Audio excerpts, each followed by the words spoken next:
It's episode number 5 of Jestworld. We're so excited. Tonight we're going to recap the final episode of Westworld Season 1, The Bicameral Mind. We've got all kinds of theories for you that we're going to discuss, and I have a new theory to throw out here. My wife actually came up with this one. She thinks that the rebellion scenes that we're seeing in Season 2 trailers are actually mixes of current and past rebellions. So in Season 2, we'll see some of the past times that Maeve has woken up and rebelled, and maybe Dolores. So that's interesting stuff. I want to hear your theories. Please send them to jestworld@gmail.com. Hey, we got a new sponsor. I want to talk about these guys. They're my friends. They're called Cadell & Company.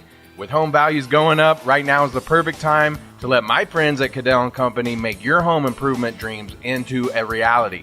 You can stop by and see Cadell & Company's showroom in Norman. They don't have any salespeople. Cadell & Company is a family-owned business, so when you go check it out, you can check out the wood flooring, tile flooring, carpet, cabinets, countertops, and more. It's a no-pressure, comfortable environment. You can get high-quality materials from Cadell & Company without busting your budget. If you aren't a do-it-yourselfer like me, trust me, I do projects and then I have to call somebody to come fix them for me.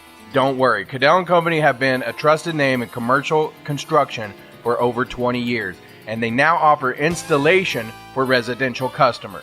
Cadell & Company want you to be happy from the time that you walk in till the time your home improvement projects are completed. You can call Cadell & Company today at 928-5026.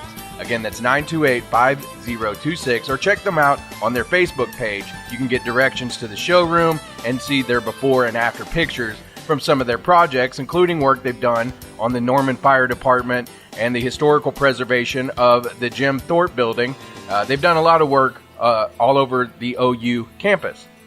You don't have to just dream about all the home improvement projects you see on TV. Cadell & Company can make those dreams a reality in your home. Mention this podcast and they will give you 10% off materials. Yeah, we like to hook you up like that. All right, it's time for Jestworld Episode 5. Hey, it's another episode of Jestworld. I'm Brad Reed. I'm joined by Chip Goddard. Hi, Leo. Let everybody know you're alive out there, Chip. I'm alive. I'm here. I didn't do it yet. Yeah. Oh, man. Sad emoji. Oh, I'm just kidding. Well, what's sad is you said yet. It's that dark humor thing. Yeah. It is a jest. It is Jestworld. This is a Westworld podcast where we do we've been recapping season 1, but we're at the end. Woo! Yes. One episode this time. Yeah. Tonight we're going to talk about the season finale, episode 10. Plus we'll talk a little bit more about the trailer that came out. We went over it, we watched it the last podcast, but there's so much. Yeah. And I've watched a couple of videos and done a little research and found a couple things that I thought would be worth sharing with everyone, so we'll get to that. Cool. But maybe before we start everything, me and Chip need to have like a little bit of a session. No, we're good. Good. Okay, all right. I just want you to know I'm here for you. I appreciate it. I have all the numbers. We might even read the hotlines tell me not to call anymore. Yeah. Jesus. I gotta keep it. See, I'll let you be the sad rain cloud, and I'll keep it positive over here. Thank you. Yeah. I'm sure that's what people who are depressed want to hear. Like, you're the sad rain cloud. But I do it with a smile. Yeah. It's he has a good time. All right. And like I said, we might even read an email that Fanboy Tom sent us. Oh, no. And, I was worried that Fanboy Tom was going to be mad about his name. Yeah, but no, he either never brought it up or he just overlooked it. Or I think because I say it with respect. Yeah. Because I put a little respect in my mouth when I say it. We like Tom. Yeah, I think he took it like we meant it. Yeah. Like, he's a good fan. But he wrote us an email, and some of it we might have already kind of talked about a few of it, but we'll read it anyway here in a little while because it's fun. And we want you to send your emails to us, jestworld@gmail.com. Yep. You can also find the podcast on iTunes, Spreaker.com. We have it on our Facebook page. And we also, I believe, did I mention YouTube?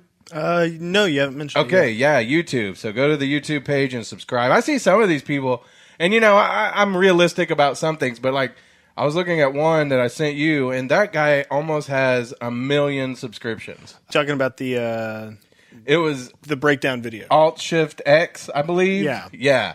Man, some of those people, wow. But they do a great job. Like, if you watch that video... The production is great. The production's great, and you can tell they have either a lot of time to go over everything, or they've got a team of people. Man. Which, if I had 1 million subscribers, I bet we'd have an intern or something. Oh, sure. Yeah. We could probably get Fanboy Tom. Let's put him to work. I mean... Yeah, well, we might have to... When we get some money. Yeah, we might have to visit that, but yeah, so that's some of the... And, we're actually kind of sharing some of the places that we go that you could go if you want to just find some of the ins and outs of Westworld. Or just interesting things eggs. to watch.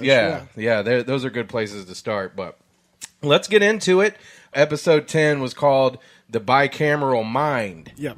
And you kind of looked that up, so to kind of share with us the significance of the name, the bicameral mind. Well, bicameral, we have a bicameral legislation. It just means two branches or chambers. Mm-hmm. But a bicameral mind, you would think they just have two opposing lines of thought. Right. Which, a lot of people have. So it's right, but it's not necessarily like the two lobes of the brain. No, I would think it's more like the core programming. Like for us, it would be like our lizard brain. Like our real primitive onion. One thing I'm kind of thinking of too is kind of like how you have that animal brain. Yeah, the lizard brain. Yeah. Yeah, that does things out of, whatever. And then you have that voice inside your brain. Right, sentience. Yeah. And they kind of mentioned that in the show and especially in the 10th episode about how that inner voice, that inner mind, once you can hear it and act upon it, that's what leads to consciousness. Yeah, when you recognize it as yourself. Yeah, basically. And that's how that Arnold was starting to believe that Dolores was alive. Well, yeah, I mean, I'm kind of jumping ahead a little bit, but when Bernard is talking to Maeve after she has Felix rebuild him, mm-hmm. He's talking about, a lot of you guys go through this, but most of them go insane. Right. And the other time he said, people that are insane are the ones that think the voices in their heads are the gods. Yeah, right. Well, and they were even making an allusion to that, like people in general. Right. Yeah. So, that kind of played into a few things. It played into the maze. Yeah. Because the maze was to basically... discover themselves. Right. And that's kind of the thing that they kept telling the Man in Black. It's not for you. It's for the host so that they can find themselves, like you're saying, and become sentient. Is that what you're saying? That's what I'm thinking. Or at least approach it. But it shows that these, AIs are conscious now. Yeah, they're gaining consciousness. Right. Because Arnold's theory was it was memories, mm-hmm. right? And then improv. And then at the top of the pyramid, he didn't know yet. That was where you got to consciousness. Right. But then he kind of figured out, and they showed this throughout the episode, with the maze, that it wasn't the pyramid, it was all circular. It was all like... It wasn't a journey to the top, it was a journey, well, he says to themselves, but it was, or a journey inward. Mm-hmm. But, yeah, it encompassed all that. Right. And you could kind of see that it plays out, too, in the way that she has all the memories, like, all at once. It jumps from different time, Right. Because it isn't like a linear kind of thing for her. She's jumping around like a maze. Right. Well, if they're developing a sense of self-preservation and she has all these memories of things that have happened before, mm-hmm. she's going to want to avoid that. Right. So, yeah, I mean, that would make sense that she would draw on that, and that would be her journey to consciousness. Right. I thought in episode 10, some of the stuff this was an amazing episode. Oh, the season finale. Like an hour and a half long, or hour and 15 or something, yeah. But there was a couple of things, Dolores really kind of started making decisions that seemed like she was the one making the decisions. And she kicked the Man in Black's ass. Broke his arm. Yeah. Like you saw like that look in his eyes. She's dragging him through the church. Like, what the fuck is going on? Yeah, this isn't necessarily supposed to be happening. This is exactly what he wanted, but it didn't look like he was enjoying it. Right. Yeah. Yeah. Exactly. It might have been what he wanted, but then when he gets what he wants, right. What does he do from there? And that's also, that's also like a good story too of people who it's the joy I think is in trying to get it, because once they get it, some people then get bored. Well, yeah, we're all masochistic. Yeah, like we all love torturing ourselves over over stuff. Right? Yeah, we do kind of hold tragedy as something that is we grow from. It's a cornerstone, right? And that plays out in this show as well, which is funny because one thing I did notice, we'll kind of maybe come back to the maze in a little bit too, and the Man in Black, because there was another scene that I thought was really cool, but we'll come back to that. There was the whole story with Arnold, and Arnold basically he believes that Dolores has consciousness and thinks that it's going to be a really bad existence for her and the hosts, because people are going to be doing these bad things and they experience it'd be absolute torture, right? Yeah, and which we find out he was right, because it did become torture for like Maeve and those hosts. So we're looking at Arnold, and he's getting Dolores to carry out this plan, which is basically to kill Arnold, kill all the other hosts, and kill herself. Yeah, he wanted to just throw a monkey wrench in the whole thing, and yeah. And so while he does that, he's playing a song that he played for his son, and it's a song called Reverie, and which I think is interesting because when you find out the names of the songs they use in this show, a lot of them are very like on the nose, right? So Reverie, though, we kind of looked this up, and tell me a little bit about what reverie means. Okay. An act or state of absent-minded daydreaming. To fall into a reverie. A piece of instrumental music suggestive of a daydream. Right. And an archaic definition is a fanciful or visionary notion. So would the music being a daydream, and they're playing it while Arnold is having Dolores kill him, is that significant in the fact that maybe this is all not real? Well, remember that's one of their commands, is let this all be a deep and it's a deep and dreamless slumber. So it makes me feel like that's trying to tell us as the audience that there's something not like as it seems here. Well, they give them there's that quote at the very beginning, do they dream? They said, well, they have the idea of dreaming, but not really. Right. So if they don't dream when they're asleep, they have to dream when they're awake. So it's daydreaming, and they remember in perfect, like, HD. Right. So that, Which, think about this, because in the trailer, I believe it's Arnold that's telling Dolores that they don't dream. Right. And she doesn't like that answer in the trailer for season 2, right? Well, and then every episode, or everybody jumping into the park seems to wake up on the train. Yeah, exactly. Yeah, so there's some stuff to that where I don't know if this could play into it too. Tom mentioned this to us, and we saw it in the trailer where Charlotte finds a room of several Bernards. Yeah, somebody found it in a still. Okay, yeah. So, I mean, he can't just he can't use the big machines all the time.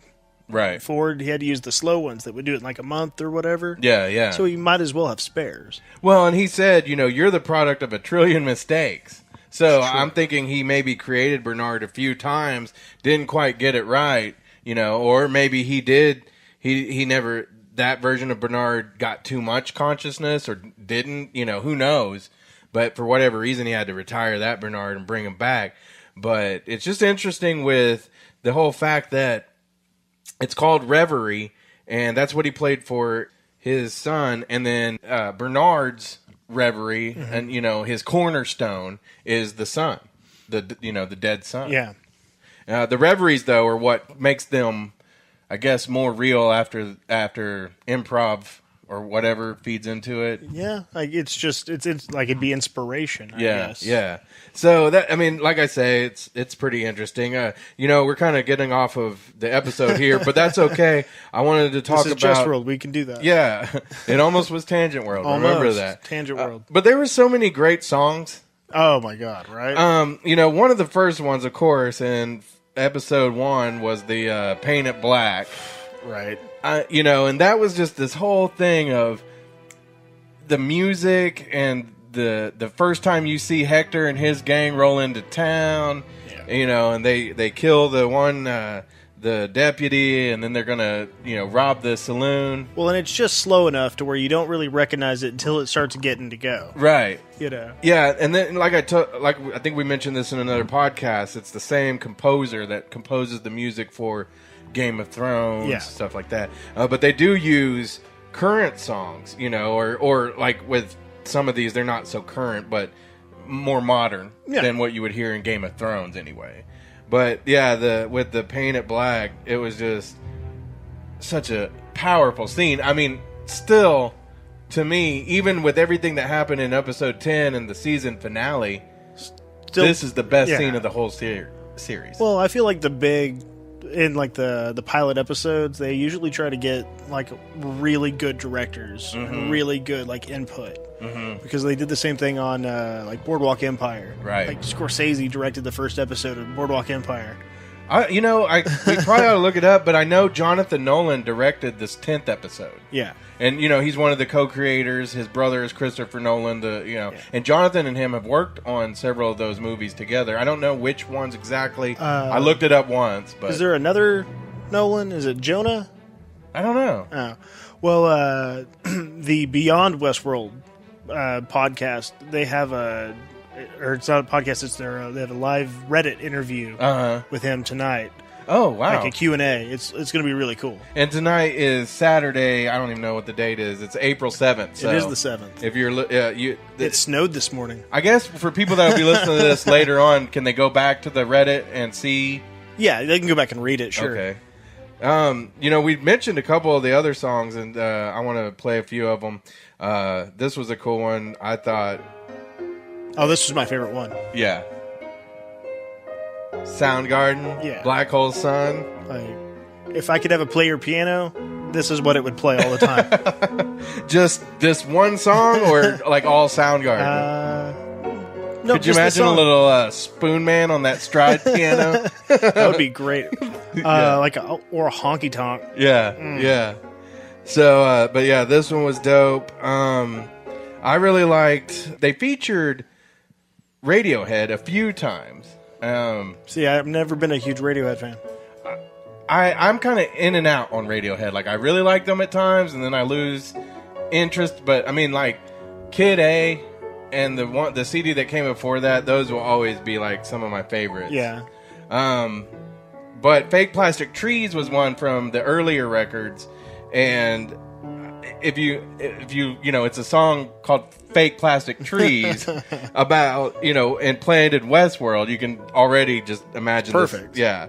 So, and it's just one of those things that you might not have recognized it, but there was a lot of Radiohead fans that were like, "Whoa, that's awesome." But another Radiohead song played real heavily in the last episode, and that's exit music for a film, which is pretty spot on, like I say, for the scene that it was in, which was when Ford gets up to give his speech, and Dolores shoots him in the back of the head. Yeah, his brain exits. Yeah. Yeah. I mean, exit music for a film, his exit from this film, this show, this life of his in the show. It's funny how I like how they are very literal sometimes in their music and the titles and everything. I mean, it has a great soundtrack, but I can't wait for season 2. Oh my gosh, yeah. I'm hoping for a little Sugar Ray. Which one? The only one. I just want to fly. Yeah. Okay. That would be great. Yeah. Stupid. Some bare naked ladies. Yeah. Yeah. I don't want to hear none of that. I wonder, like, what they did play Nirvana. Nirvana, Green Day, some like basket case. Yeah, that would be cool. That would be really cool. They played Heart-Shaped Box. They did play Heart Shaped Box. That was really good. Yeah. So what's the significance with the name of that song? Right. We'll find out. Yeah. Because like the I believe it was the Super Bowl commercial had the Runaway by Kanye. What's that? Go football. Yeah. and at the end, Dolores, in the only scene that's not going to be in season 2, but in that trailer, she says, run away. So, So like I say, all the songs are pretty spot on. So, who we haven't talked about? Delos. Oh, shit. In this episode, Charlotte and Delos force Ford out, and so then we've already kind of talked about how Ford takes it. Yeah, and then Charlotte and the he takes writer, it very Chip-like. And then Charlotte and the writer, they make a deal. Yeah, they beef up Abernathy with a bunch of data, and we don't know what happens to him. We think he gets on the train and leaves, but we don't really ever see him again. Well, I saw that there's something on the website that says something about Charlotte and finding Abernathy and shows a little clip. And I think that, when they're in the trucks and she's got the armor on, I think they're looking for Abernathy. Well, he can't really leave, right? Because he's got the, he's still got that explosive, brain thing, Oh, yeah, right? yeah. They didn't rebuild him. Right. I don't know. I don't, it's interesting because through the last episode of the season, you start seeing that things that you thought they were doing were still being programmed. Like even Maeve, Yeah. Arnold had wrote the programming that would have her Get on come to the life, recruit, do what she's doing. So that's why when I watched the season a couple of times before this time, I came away from it thinking all of this is only happening because either Arnold or Ford want it to happen. Right. So to me, that's saying that this AI isn't, conscious or sentient or whatever you want to call it. That they're just simply acting on programming.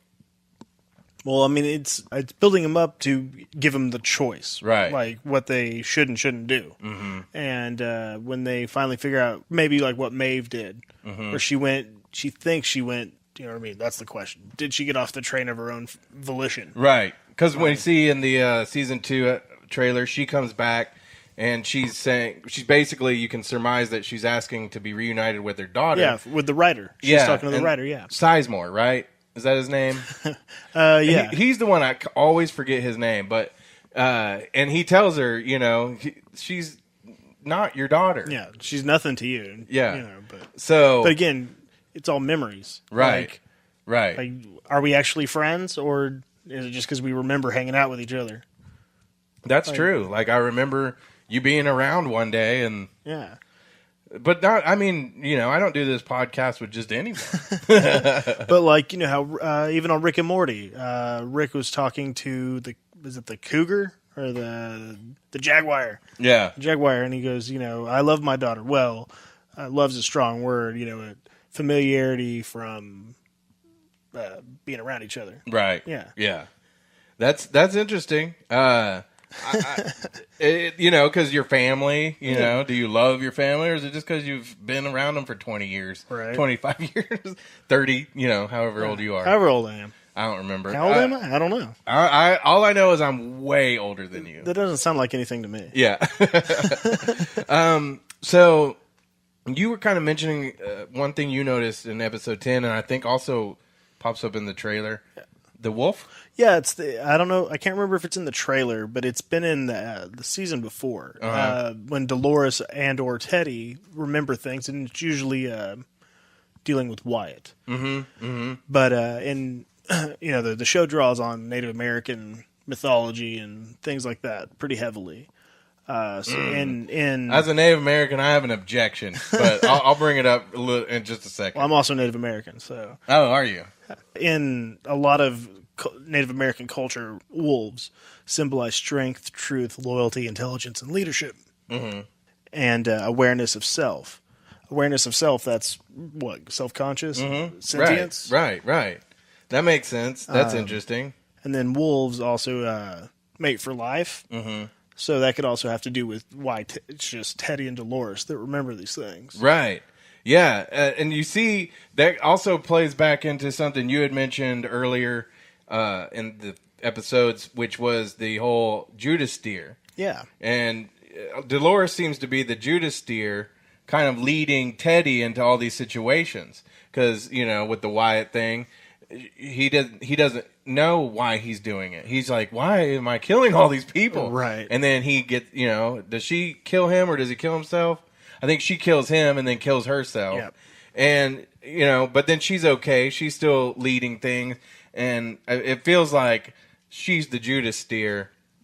But also it feels like this wolf is a symbol of,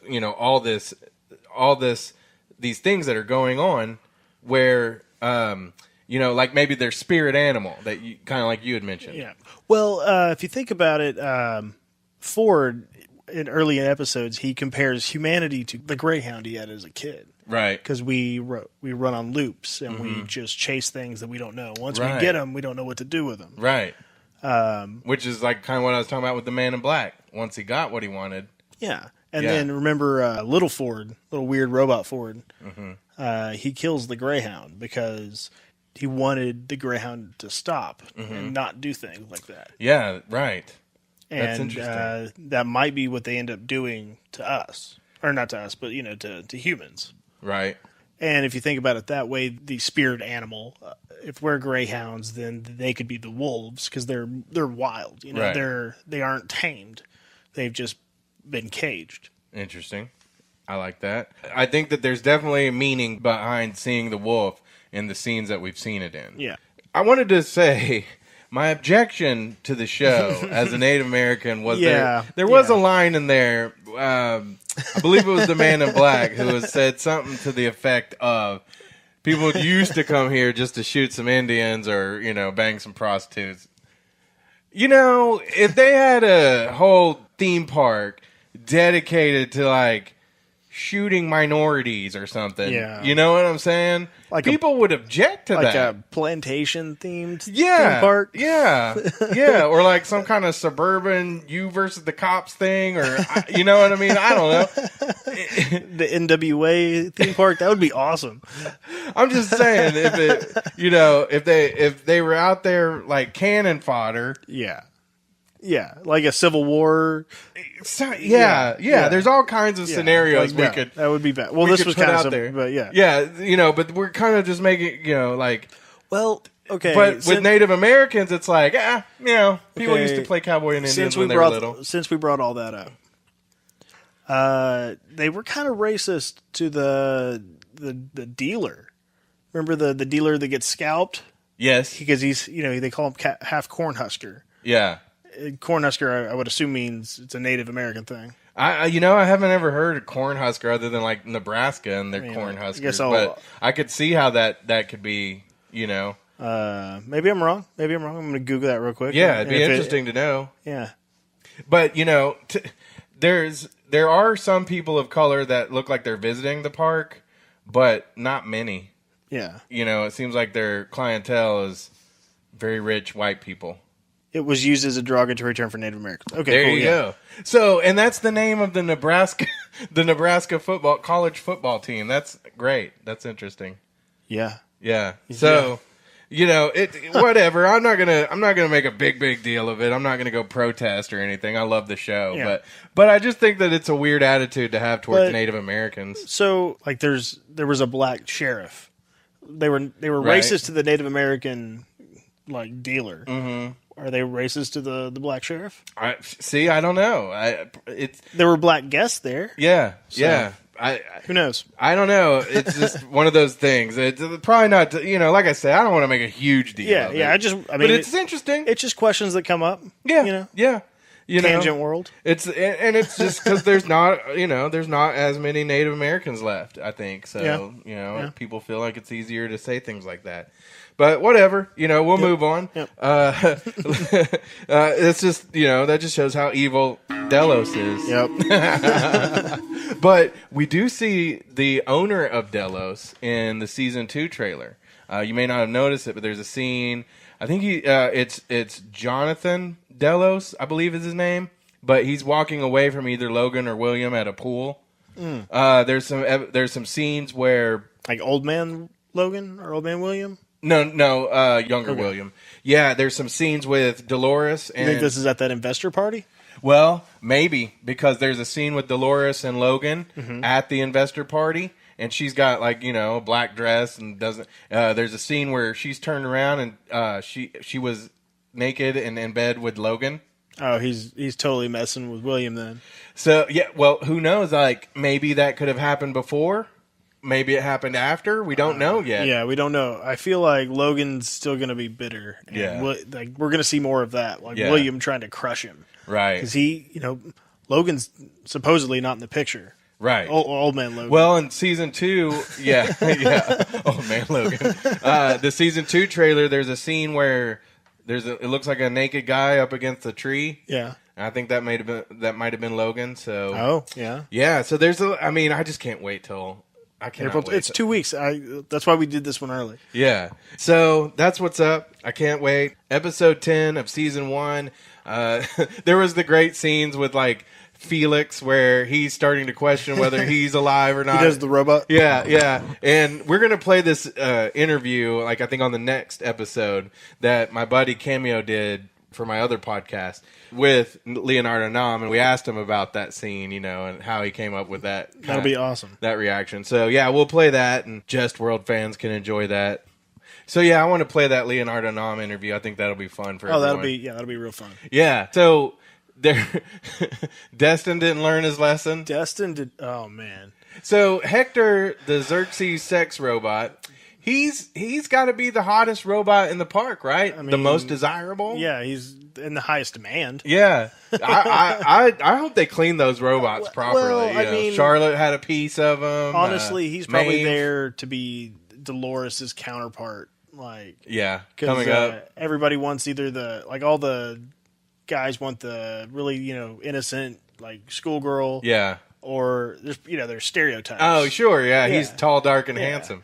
Yeah, and Xerxes. Yeah. It's funny because I never would have placed that, but now that you mentioned it, I'm looking at him. I was like, yeah, I can see it in the eyes now. No. Well, he was, he's naked most of the time. So if you just think of him in like glowing goldish, yeah, like did they CGI him though? Because he looked a little taller. Oh, he was supposed to be like 10 feet tall and like. He had like a shimmer. Right. Yeah. So that's awesome. But Destin tries to get freaky with Hector, and then Hector runs him through with a machete. I mean, I honestly feel bad for the one guy that was just fixing up Armistice. I know. He was helping Armistice. Yeah, and he was like, "You're gross." Like, talking to Destin, of course. Yeah. And then he gets his finger bitten off. Yeah. And like, if that happened to, was it Sylvester? Yeah. I wouldn't have cared. Right. Like, because Sylvester was kind of a scumbag from the get-go. Yeah. Like, but, Sylvester was Felix's friend, so he's going to be around for season 2. Was he his friend? I mean, I think he was trying to look out for him in a way. He didn't want him getting in trouble. We're tough on Travis, but we're not like a dick to him like that. Maybe we need to be a dick to him. Yeah. Speaking of which, he's not here again tonight. No, Travis isn't here. We talked to him yesterday about it. He said he was going to be here. Travis now works for Delos. And then he backed out. But it's cool. We love him. We don't expect him to be here. Yeah. So, anything else sticking out to you before we wrap it up for the episode and everything? I mean, all of Armistice, this whole episode was great. Mm-hmm. Other than she was running around naked the whole time. Right. But, she was, killing people, and her arm gets stuck in that door. Yeah. And her name means... To lay down arms. That's great. So, if you didn't, because I forgot to when I watched it for this time, but I've seen it before. There's an extra scene at the end of the show. Yeah, the end credit scene. Yeah, and she loses her arm. Yeah. The best part was when she was sticking the knife in there and twisting it. Yeah, making her shoot. That was pretty sweet. That was great. Yeah. She doesn't look half bad, walking around with no clothes on. Yeah, even with that weird snake tattoo. Yeah. Not a big fan of face tattoos. Yeah, she pulled it off. She pulled it off. She can rock it. If you're a host robot, I mean, you might as well go crazy. You know, they said she used the blood of her enemies to tattoo her. Right. I don't think that would work. I think that you would absorb it and then probably get all their diseases. I mean, what if they mixed it with the ink, though? Yeah, you could definitely do that. Like, mix it so it stains the ink red. Yeah. Well, you could. A lot of places use burned bone to make black inks. Really? Yeah. What do they use here at No Regrets, where we're recording this? They use nothing but vegan ink. I'm not sure where that comes Gluten free? I bet it doesn't have any glutens in it. Okay, great. Nope. Here at No Regrets Tattoo in the Plaza District, it's all gluten free ink. Yep.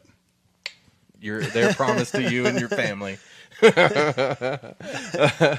a Travis Griffin guarantee. Yeah. They did wrap up the whole maze thing though. Like we said, they found out that it was nothing for the Man in Black. But then later on, he kind of gets what he wants. Clementine, right? She shoots him in the arm. Yeah, they're coming out of the. It's like right in the shoulder. Yeah, the whole army of them's coming out of the woods. Now we see a few things where we know he's going to be in season 2.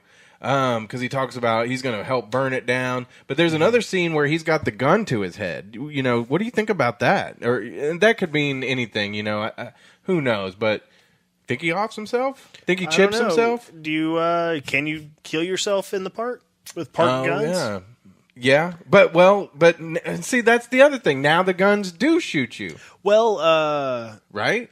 I think they were using the guard guns. They had to have been because because like Armistice and Hector, they were using and like they had that awesome look on their face when they found out their guns were automatic. And they picked up the P90. Nice, yeah. Nice. The great thing about all those, it's kind of orangey red, but the barrels, I think they're all red. That means they can kill anybody. Right. Yeah. So any gun that has the red barrel, like the one that Bernard gave to Clementine, had a little red barrel.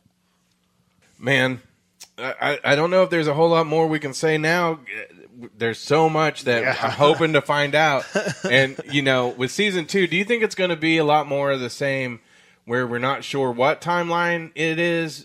Surely I think they're going to have to tell more of some of the origin stories and all that, don't you think? Well, I mean, we have to assume that anything with young William in it or young Logan is going to either be a flashback or some weird clone situation, right? Which I highly doubt that they're going to jump right into, right? But I mean, so you think that it's going to be another like series, throughout the whole series where we're seeing what progresses through multiple timelines? Yeah, me too.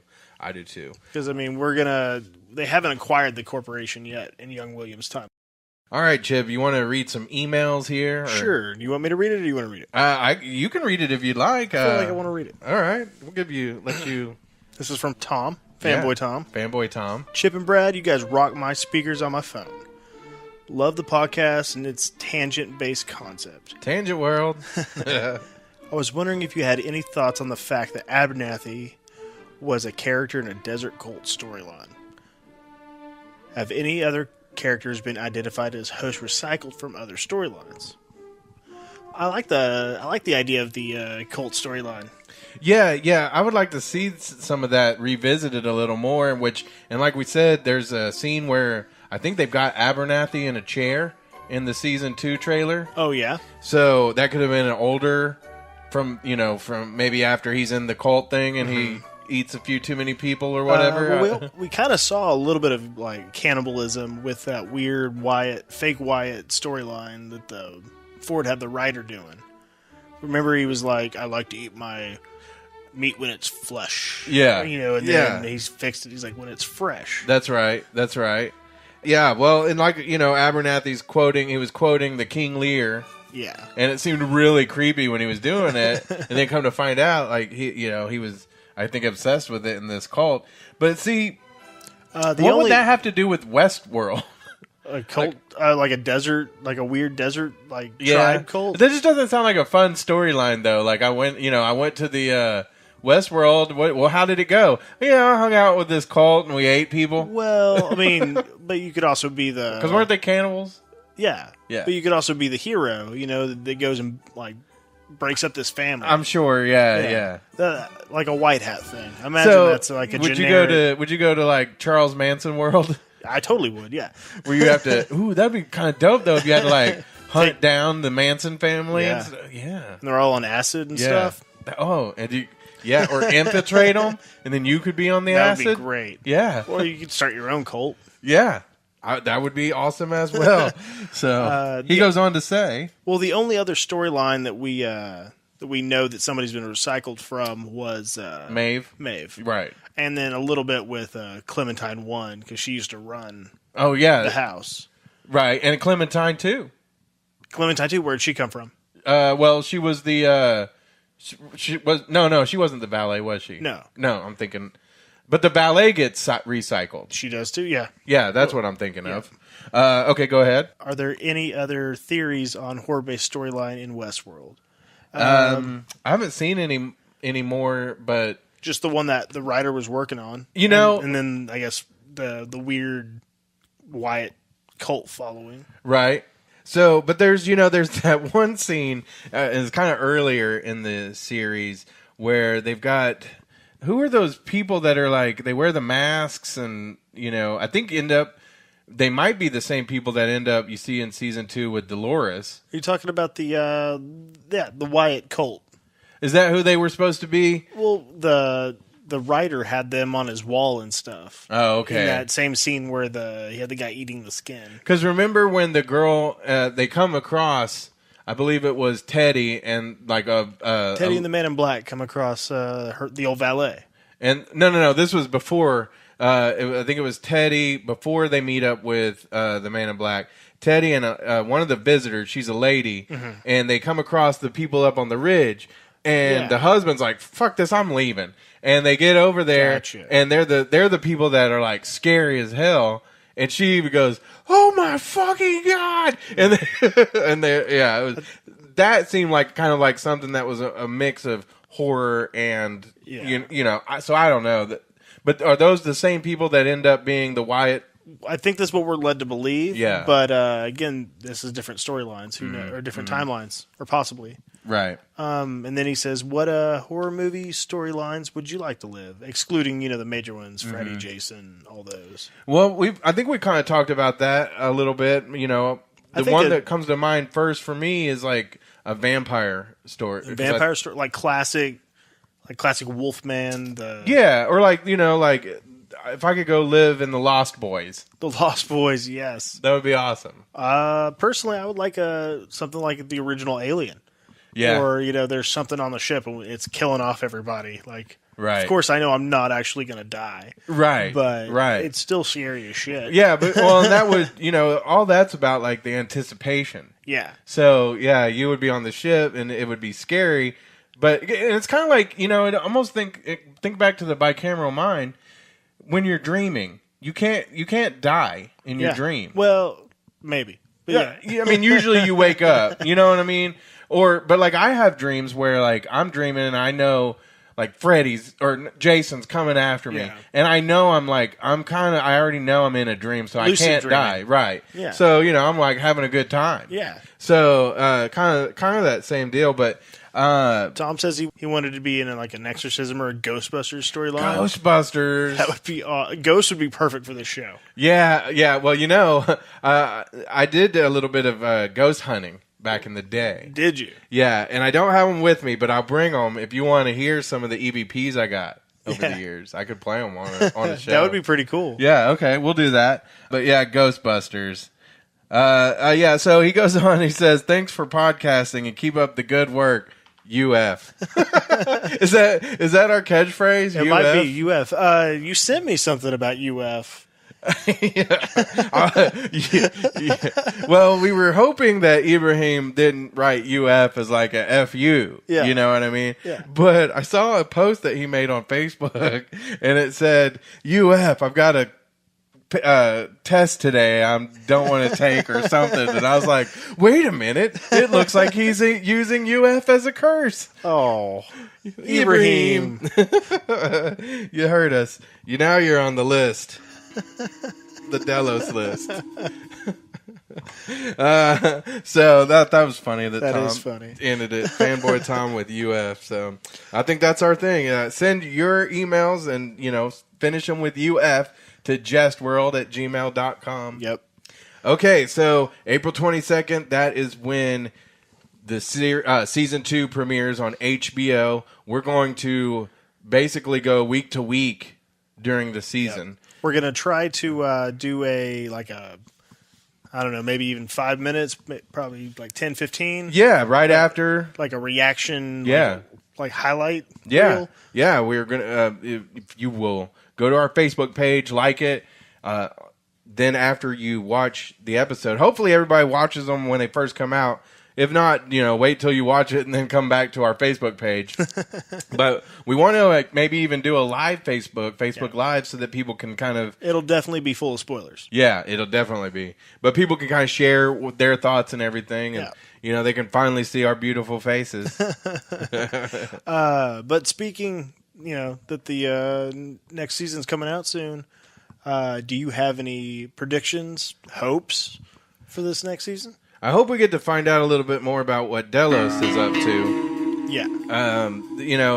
We're getting a good idea because we're finding out that they're trying to figure out how to map the brain, I think, and figure... Maybe even predict how we think. Predict how people think. And like you had mentioned, going back to Future World, where they're replacing the government officials, and nobody notices. So that's key, because you got to have AI that at least gives off the feeling that it's alive. What I find interesting is, almost every scene that we see of them in, the trailers is that they're decked out. They're military. Like they look like mercenaries, right? And like full on SWAT guys. Yeah. So they're ready to rumble. I feel like this next season, my prediction, I guess, is it's going to be a little less Western feeling and a little more kind of modern, warfare feeling. But there will be the flashbacks to the other stories. Well, have we gone over what they're going to name it? What this season's going to be named? Isn't it something about the door? It's the door. Yeah. Season 1 was the maze, right? So this one's the door.